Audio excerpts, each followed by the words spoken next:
Oubliez l'idée reçue selon laquelle un pick-up est un char d'assaut indestructible. Cette époque est révolue. Les pick-up d'aujourd'hui sont de fragiles laboratoires déguisés en acier, des machines qui vous coûtent une fortune pour respecter les normes anti-pollution. Sous ce chrome étincelant se cachent des turbocompresseurs qui surchauffent et des pièces en aluminium qui ne résistent pas à une utilisation quotidienne.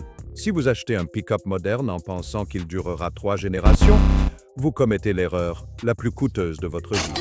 Aujourd'hui, nous levons le voile sur cette illusion de robustesse et mettons en lumière les 14 modèles qui vous ruineront, en particulier les 5 derniers. Alors, commençons. Numéro 14, Ram 1500.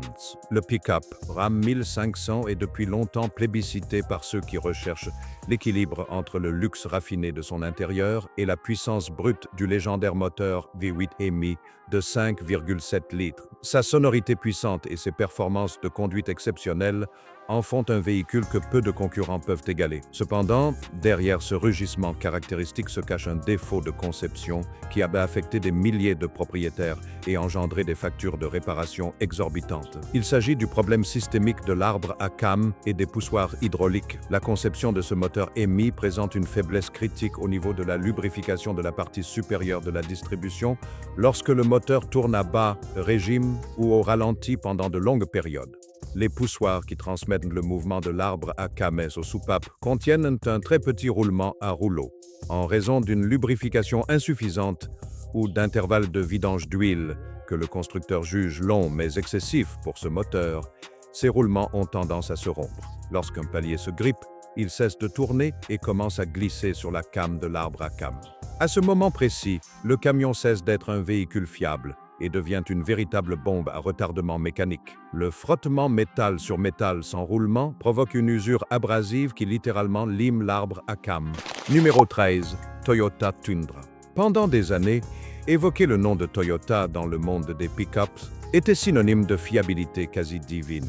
Le Tundra à 8 cylindres s'est forgé une réputation d'indestructibilité, atteignant parfois le million de kilomètres avec son moteur d'origine. Mais la nouvelle génération du Toyota Tundra a abandonné ce gros V8 atmosphérique au profit d'un V6 biturbo de 3,4 litres. Cette transition s'est avérée semée d'embûches et source de déceptions coûteuses pour ceux qui espéraient la même robustesse. Le principal problème qui a valu à ce pick-up d'être boycotté par de nombreux experts financiers est la défaillance prématurée de ses turbocompresseurs. Pour qu'un moteur plus petit puisse déplacer un véhicule aussi lourd que le Tundra, tout en conservant sa capacité de remorquage, Toyota a dû pousser les systèmes de suralimentation à leurs limites. De nombreux cas ont été signalés de défaillance catastrophique dès le plus jeune âge, des soupapes de décharge du turbo ou des composants internes du turbocompresseur. Ce qui transforme cette opération en cauchemar financier, ce n'est pas seulement le coût de la pièce elle-même, mais aussi l'architecture du véhicule. Pour remplacer les turbos du nouveau Tundra, l'espace dans le compartiment moteur est tellement restreint que les procédures officielles exigent souvent de séparer la cabine du châssis. Imaginez le coût de la main-d'œuvre nécessaire pour démonter littéralement la moitié du camion afin d'accéder à une pièce qui, en théorie, devrait durer toute la vie du moteur. Mais les problèmes ne s'arrêtent pas là. 12e numéro, Ford F1500. Le Ford F1500 est le pick-up le plus vendu et par conséquent l'un des plus commentés du marché. Ford a été le pionnier des moteurs EcoBoost à injection directe et biturbo, promettant la puissance d'un gros moteur et la consommation d'un petit. Cependant, les premières générations de ces moteurs se sont révélées être une source de problèmes coûteux, laissant de nombreux propriétaires avec des dettes considérables. L'un des problèmes les plus étranges et les plus dommageables est l'accumulation d'humidité dans l'échangeur. Dans certaines conditions d'humidité et de température ambiante, la conception de l'échangeur permettait à l'eau de se condenser à l'intérieur. Lors d'une forte accélération pour dépasser, toute cette eau accumulée était soudainement aspirée dans le moteur, provoquant de violents ratés d'allumage, voire des dommages aux pistons dus au grippage hydraulique. Mais si cela semble anodin, le véritable gouffre financier est l'allongement de la chaîne de distribution. Contrairement aux courroies en caoutchouc, les chaînes de distribution sont conçues pour durer toute la vie du moteur. Cependant, sur les moteurs EcoBoost de première génération, les contraintes internes et la chaleur extrême provoquent un allongement de quelques millimètres de la chaîne. Ce phénomène décale la distribution, génère des bruits métalliques désagréables et peut, à terme, entraîner une panne moteur complète si les pistons heurtent les soupapes. La réparation du système de distribution sur ces moteurs exige un outillage spécifique et de nombreuses heures de main-d'œuvre qualifiée en raison de l'espace restreint.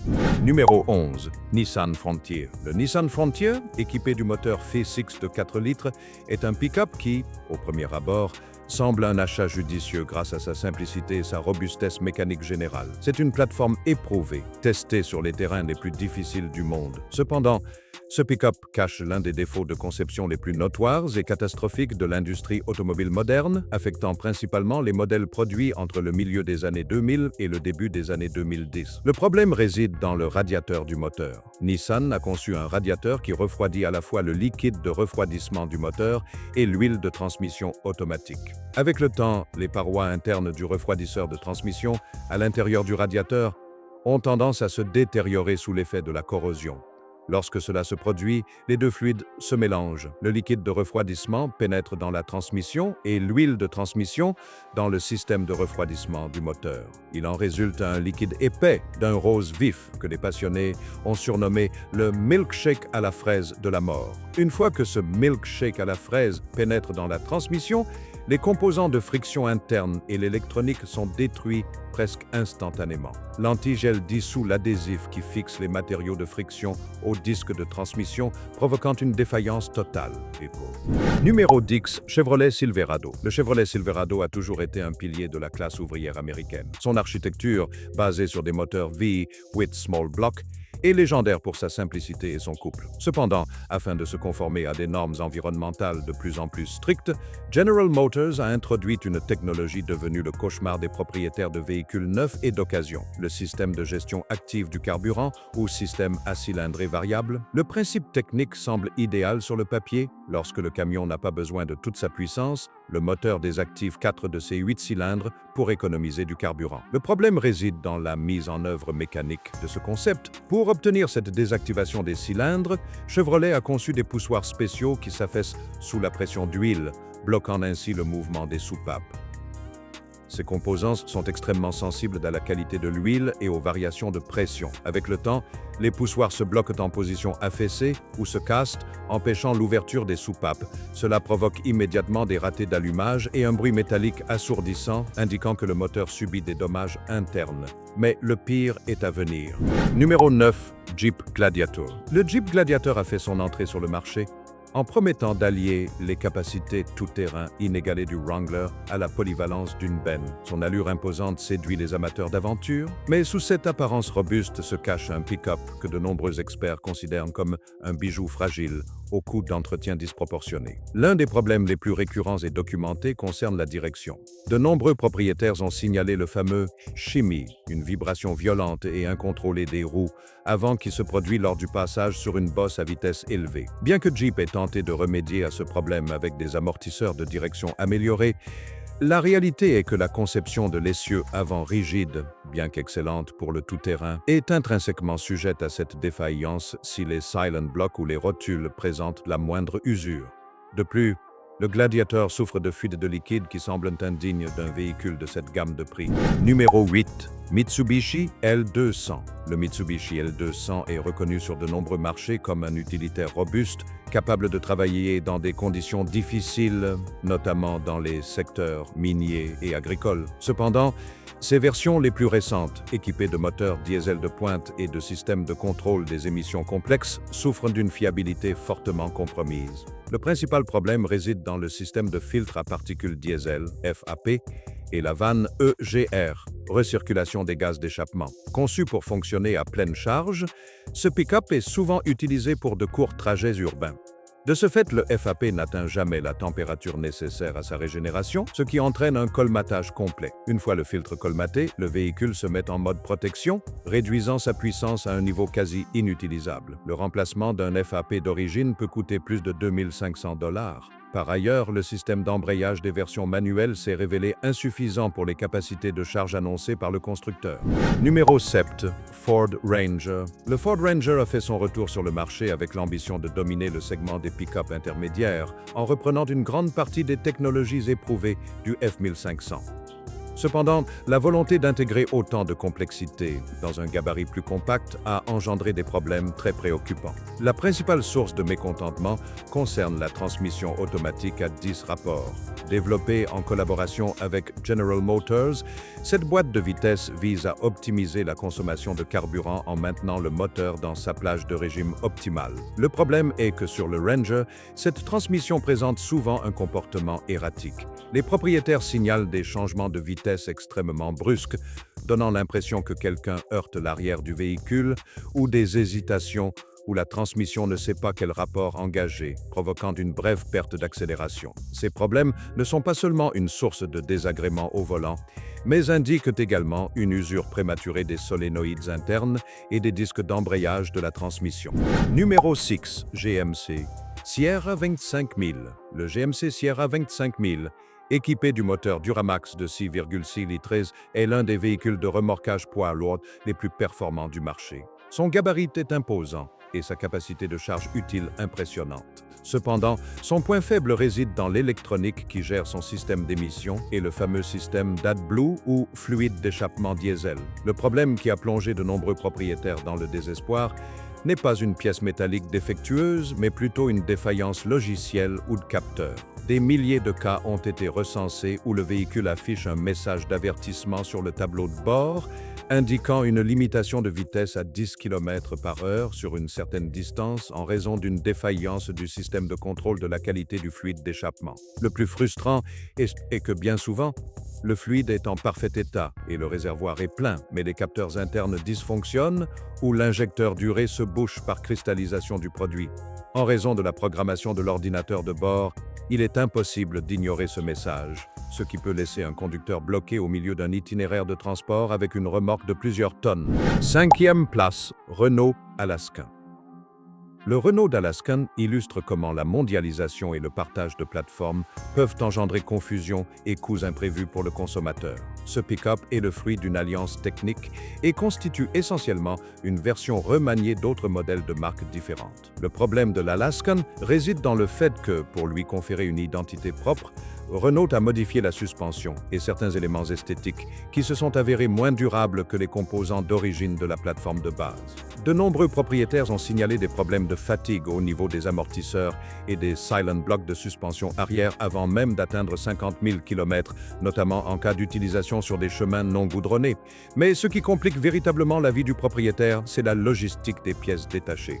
Partageant le même ADN mais bénéficiant de finitions spécifiques à la marque française, de nombreuses pièces de carrosserie et composants électriques intérieurs affichent des délais d'attente et des prix extrêmement longs, inhabituels pour une marque généraliste. De plus, le moteur diesel biturbo de 2,3 litres est très efficient, mais il nécessite un nettoyage beaucoup plus fréquent des injecteurs et de la vanne EGR afin d'éviter les pertes de puissance et les émissions de fumée noire. L'absence d'un réseau de services après-vente, maîtrisant parfaitement cette plateforme hybride, rend les diagnostics longs et coûteux. Numéro 4. Toyota Tacoma. Nous voici arrivés à un nom que beaucoup considèrent comme intouchable. Le Toyota Tacoma est la reine incontestée de la valeur de revente et bénéficie d'une des communautés de fans les plus fidèles au monde. Cependant, même cette légende a un côté sombre qui peut littéralement la briser en deux. Le problème récurrent du Tacoma, qui continue de se manifester sous diverses formes sur les nouveaux modèles, est la corrosion du châssis. Malgré les poursuites judiciaires massives auxquelles Toyota a dû faire face et le remplacement complet des châssis de milliers de véhicules, la conception du châssis permet toujours à l'eau et au sel de s'accumuler dans des zones internes critiques où il n'y a aucune protection contre la rouille. Un châssis qui pourrit de l'intérieur est le pire cauchemar financier, car aucune réparation sûre n'est possible. La seule solution est un remplacement complet du châssis, ce qui coûte plus de 10 000 $ et nécessite le démontage du véhicule pièce par pièce. Mais il n'y a pas que le châssis. Les modèles les plus récents ont connu des problèmes de haillons, avec des supports qui se plient ou cèdent sous des charges qui devraient être normales pour un pick-up. Des problèmes ont également été signalés avec la transmission automatique à 6 rapports qui semble avoir du mal à trouver le bon rapport, ce qui entraîne une usure prématurée et une surconsommation de carburant. Le Tacoma doit sa réputation d'invincibilité à ses prédécesseurs d'il y a 30 ans, mais les versions actuelles, bien que toujours supérieures à la moyenne, ont subi des concessions sur la qualité des matériaux intérieurs et la protection anti-corrosion afin de réduire les coûts de production. Numéro 3. Volkswagen Amarok. Le Volkswagen Amarok est un véhicule qui bouscule les codes traditionnels des pick-up. Avec son moteur V6 de 3 litres, il offre une expérience de conduite plus proche de celle d'une berline sportive haut de gamme que d'un véhicule utilitaire. Rapide, raffiné et extrêmement confortable, ce raffinement a cependant un prix: sa fiabilité à long terme. Le principal défaut de l'Amarok réside dans le fait qu'il s'agit d'un bijou de technologie allemande, conçu pour évoluer dans des environnements souvent sales, poussiéreux et difficiles. Le système de courroie de distribution est l'un de ses points les plus critiques. Contrairement aux autres moteurs de grosse cylindrée qui utilisent des chaînes en acier conçues pour durer toute la vie du moteur, l'Amarok repose sur des courroies qui doivent être remplacées avec une précision chirurgicale. Un retard de quelques milliers de kilomètres seulement dans cet entretien peut entraîner une panne qui détruit instantanément les soupapes et les pistons, transformant un moteur de 15 000 $ en un presse-papier métallique. De plus, le système de refroidissement est extrêmement complexe et sujet aux fuites au niveau de la pompe à eau ou du radiateur de recirculation des gaz d'échappement. Numéro 2. Ram 2500. Quand on parle du Ram 2500, on parle d'un poids lourd du secteur, un pick-up conçu pour déplacer des montagnes grâce à son légendaire moteur Cummins. Cependant, si le moteur est généralement un modèle de robustesse, la transmission, qui transmet toute cette puissance aux roues, a historiquement été son point faible. Les boîtes automatiques Chrysler, désormais sous la bannière du groupe Stellantis, ont un historique de défaillance qui semble sans fin lorsqu'elles sont soumises à des conditions d'utilisation extrêmes. Le couple phénoménal du moteur diesel est si destructeur que les composants internes de la transmission, comme les embrayages et le convertisseur de couple, subissent une usure accélérée. De nombreux propriétaires signalent que, lors du remorquage de charge proche de la limite de capacité maximale, la transmission commence à patiner ou à surchauffer de façon alarmante avant d'atteindre 100 000 km. Réparer une transmission de cette envergure est une opération complexe et coûteuse. Le prix d'une remise à neuf peut facilement dépasser 7 000 $. À cela s'ajoutent des problèmes chroniques au niveau de la direction et de la suspension avant, communément appelée oscillation mortelle, où le camion commence à vibrer violemment et de manière incontrôlable à haute vitesse en raison de l'usure prématurée des rotules et des extrémités des biellettes de direction. Numéro 1. Ford F450. Au sommet de la hiérarchie des véhicules particuliers et utilitaires légers trône le Ford F450. Ce mastodonte à 6 roues est capable de tracter plus de 15 tonnes, mais son système d'injection haute pression est une véritable bombe à retardement. Une simple goutte d'eau ou une minuscule particule métallique peut tout faire exploser. Le moteur Power Stroke de 6,7 litres utilise une pompe d'injection appelée CEP4, extrêmement sensible à la qualité du gazole. Dans de nombreux pays, la pureté du gazole est souvent insuffisante. Et si cette pompe n'est pas suffisamment lubrifiée par le carburant, ses composants internes commencent à se désintégrer. Le résultat est catastrophique. La pompe génère des milliers de microparticules métalliques qui circulent dans tout le système d'alimentation, contaminant les 8 injecteurs, les conduites haute pression et le réservoir. Dans ce cas, le camion cale et ne redémarre pas. La réparation ne se limite pas au remplacement de la pompe. Il faut remplacer l'ensemble du système d'alimentation pour éviter que des fragments métalliques n'endommagent à nouveau les nouveaux composants. Une facture de 10 à 12 000 $ est courante pour ce type de panne, et le pire, c'est que les garanties refusent souvent la prise en charge, prétextant une contamination externe du carburant. C'est une vulnérabilité inacceptable pour un véhicule qui coûte près de 100 000 $. Après avoir analysé ces véhicules, il est clair que l'industrie automobile a privilégié les arguments marketing à la fiabilité sur route. Pour choisir un pick-up qui ne vous ruinera pas, l'important n'est pas de rechercher celui avec le plus d'écran ou le couple le plus élevé dans la brochure, mais plutôt la simplicité mécanique.